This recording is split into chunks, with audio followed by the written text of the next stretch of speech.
Северный Кавказ, Республика Ингушетия. Столица – город Магас. Население республики более 500 тысяч человек, а всего ингушей по всему миру проживает более 700 тысяч.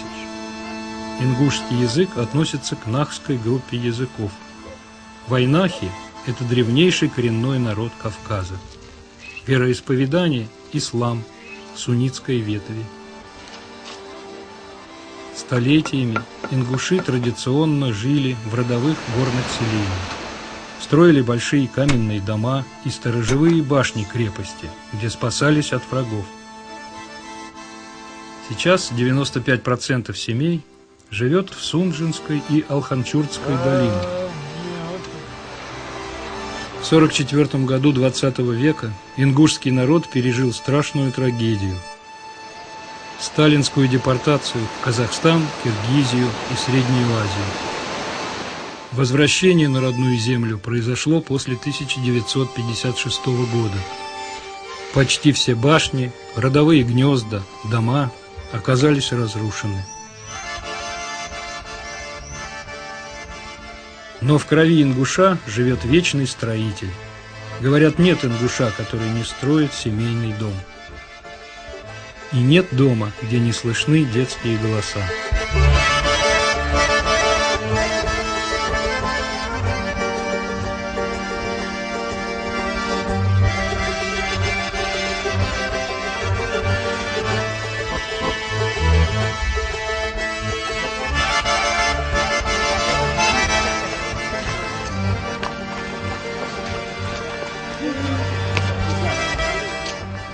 В июле, перед месяцем Рамадан, ингуши спешат сделать то, что откладывали весь год.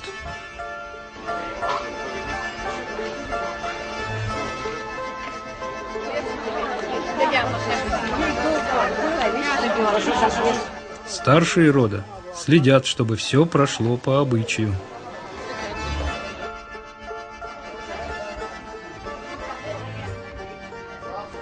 Невеста в традиционном ингушском свадебном одеянии.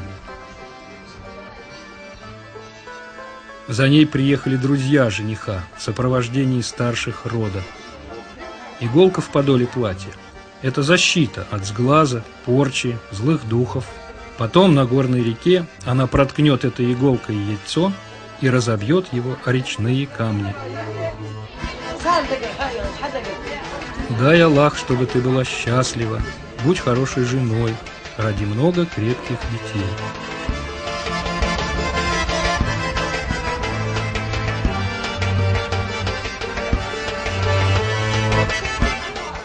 Ни один мужчина не должен увидеть лица невесты.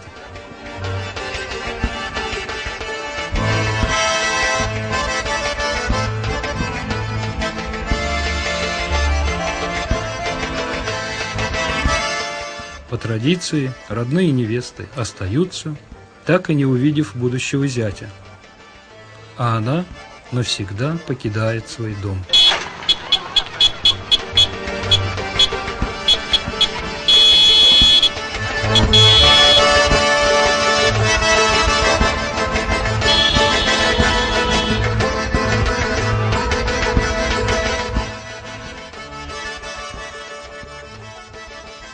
В общем, знаете, как ингуши говорят? Мы все друг другу родня, мы все родственники. Вот мы приехали в гости, я только захожу и уже представляюсь, говорю, вы мои захлыш, то есть вы для меня более такая почетная сторона. Но тут же хозяин дома сразу расставляет акценты и мне говорит о том, кем я довожусь этому дому.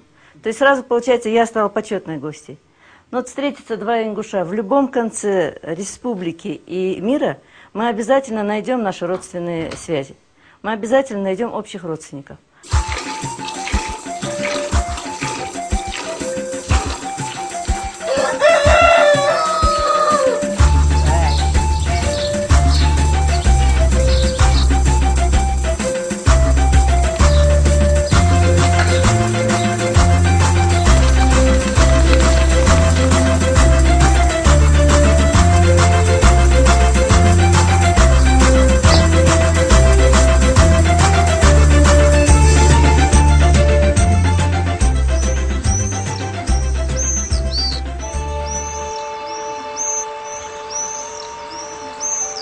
А вот это жилая башня, живой. Здесь люди жили. Вот здесь у них, вот здесь вход был. Вот наверх 2-й этаж, 3-й этаж. Вот здесь люди жили. Сколько лет этой башне? 900 лет, примерно так. Даже может и больше быть. В 905 году здесь была мощнейшее землетрясение на Северном Кавказе. Когда землетрясение было, горы все разрушились. А эти башни, трещины не было, ничего не было. Но это традиционное ингушское блюдо, называется чапальгиш, делается из пшеничной муки. И тесто готовится очень просто. Добавляется в кефир добавляется муку. Чаще всего лепешки делают с сыром, с картошкой. Летом, так, когда очень много трав, делают с добавлением разных трав. Старшее поколение исключительно любит вот такую еду. Вообще это традиционно готовится, когда приходят гости. Каждый день, если хорошая хозяйка, потому что это достаточно трудно. Да, вот это трудоемкая работа, и если хозяйка вот такая, как Айшат, которая любит, видимо, и сама хорошо поесть, и угостить других, вот в таких семьях, видимо, готовится каждый день. У меня это не часто в моей семье. Здесь мы живем. Основатели этого села Хутиев. Вот эта башня первую построили Хутиев фамилии. Здесь 4 фамилии жили.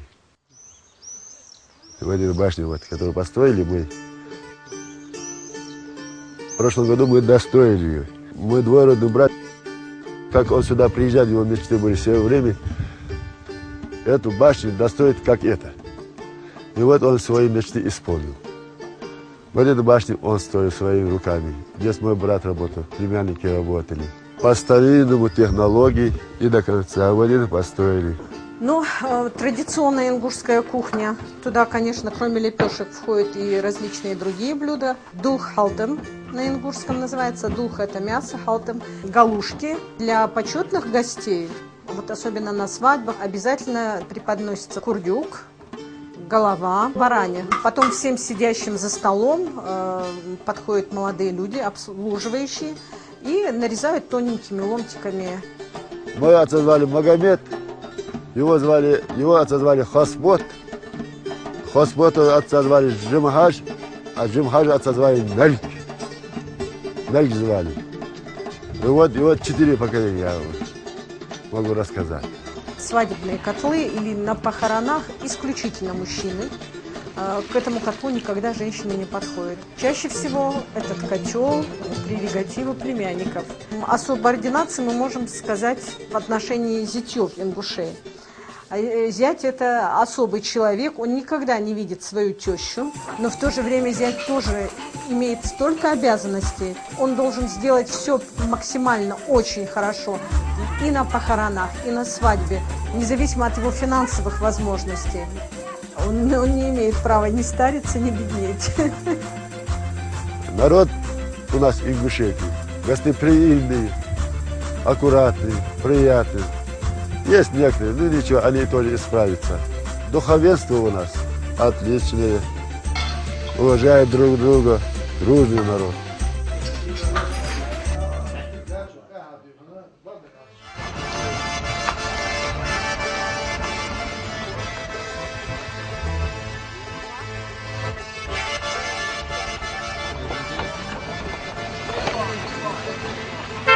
Как известно, ни одна свадьба не обходится без барашка, а то и 10.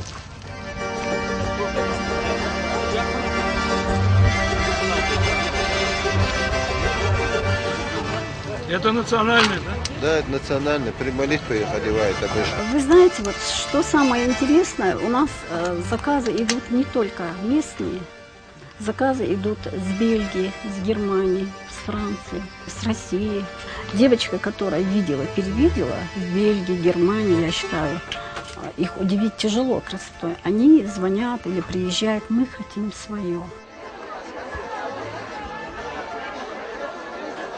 Они ингушки, они хотят заказать свои национальные костюмы. Я хочу выйти замуж в национальном ингушском костюме.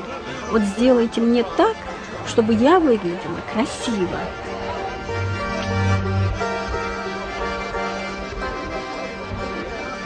Мы вкладываем туда и душу, фантазию, все, что можем. Это же ведь костюм, это история.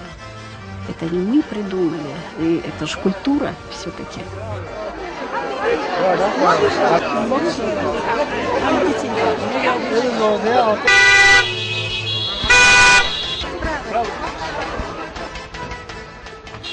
Весь род собрался в ожидании невесты. Приехали из ближних и дальних сел, городов, республик.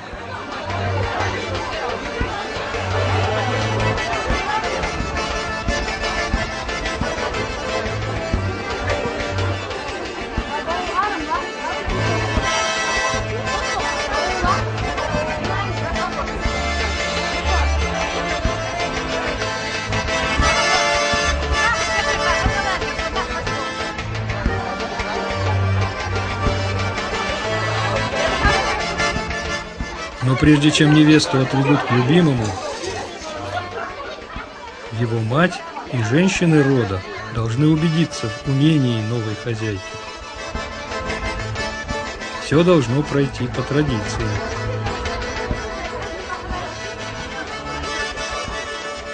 Если мать мужа встречает медом, значит, она обещает счастливую жизнь.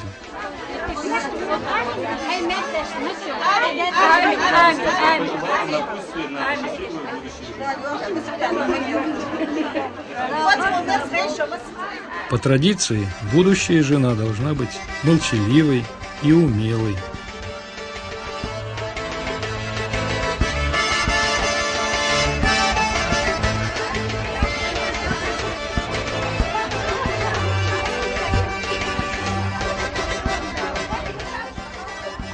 Та особенность, как роднятся ингуши, когда женят сыновей, выдают дочерей замуж. Можно эту особенность назвать неким ингушским монолитом, потому как мы заключаем друг с другом родство, фамилии, которые не были раньше родственными, тейпы, которые не были раньше родственными между собой. То есть скрепление новых фамильных тейповых уз происходит, тем самым скрепляют союз и другие фамилии, и другие семьи. И те, кто за ними стоят, они между собой соблюдают родство. И поэтому, оказавшись где-то, мы, спрашивая друг у друга, тут же сразу говорим, а мы с тобой родственники. То есть это и есть некий такой ингушский монолит.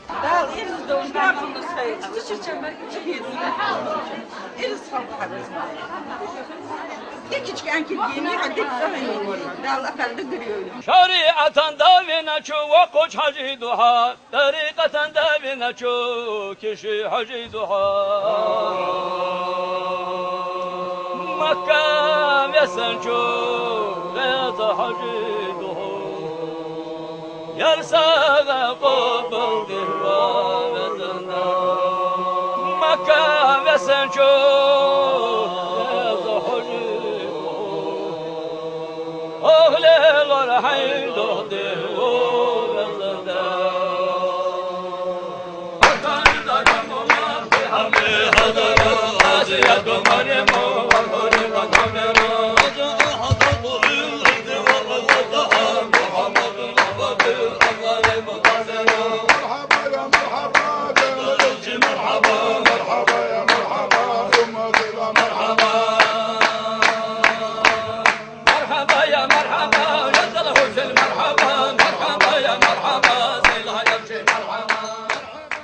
Вот эта башня, это мои роды башни. Вот это звание, это Эрзи. Село Эрзи, это мы там жили, отец, наши старики все там жили, а потом они приезжали сюда. Мы там жили, это родина мой.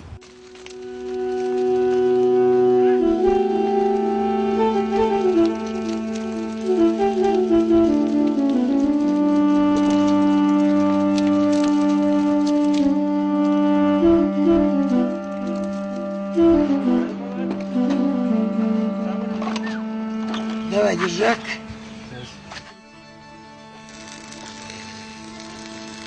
Заслуженный художник Российской Федерации Мурат Паланкоев строит рядом с большим уютным семейным домом башню.